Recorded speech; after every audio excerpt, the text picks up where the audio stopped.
Hey everybody, I'm Jason and welcome back to my channel.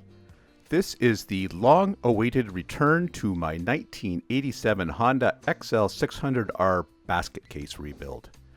I know it's hard to believe it's been a year since my last update on this bike, so let me fill you in on what's going on. Some of you may remember that I introduced a Frontier OS 18 sawmill on this channel. That was back a couple of years ago. Well, that kind of took on a life of its own, and I ended up spinning off a dedicated channel called From Tree to Lumber to keep that content separate. I've actually dropped a link to that channel in the description if you want to check it out, and hey, hit the subscribe button while you're there.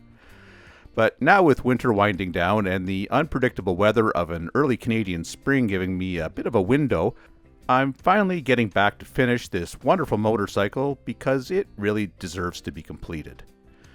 Alright, with all of that out of the way, let's clean the cobwebs off this old girl and figure out just where I left off because it's been a while.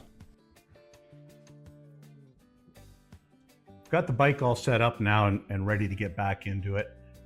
Before I start putting out new episodes, there's a couple of things that I have to address that were brought to my attention by a couple of comments in the descriptions. And you two people, I don't have your names right in front of me, but if I can find them, I'll put them back or I'll give you credit.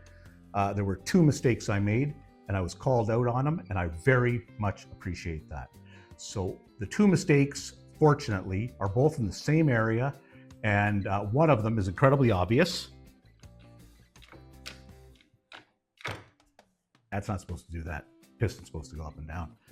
The other one has to do with the oil pump. I will show you when I get in there.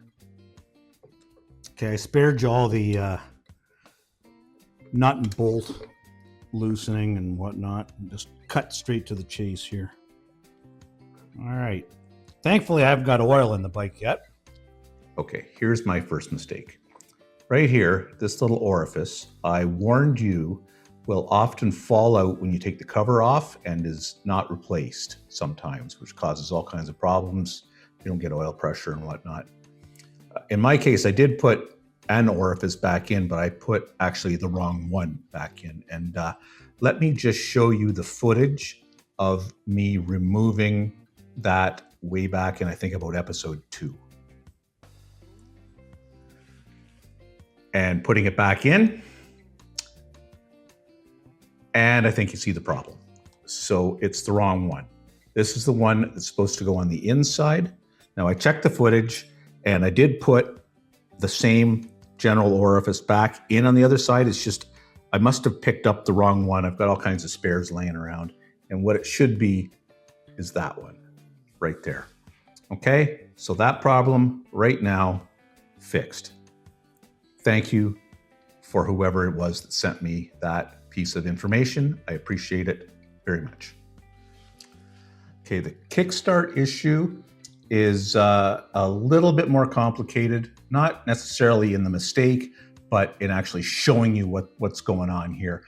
In order for me to do that, I have to take off the clutch, okay? So bear with me. I'm not gonna make you sit through this whole thing. Just give me a second. Okay, got the clutch out, and does anybody see the problem?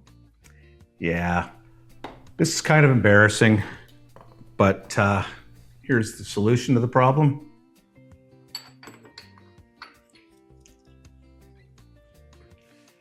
I totally forgot to put a gear in. I'm not gonna lie to you. I just forgot. It was in my pile and I didn't put it back in, so it happens. I feel kind of silly, but it's fixed now, and thank you to whoever it was that sent me that message saying, you know, I think you're missing something, because I was. Okay, we got her all back together again. Let's see how that kickstart lever does now.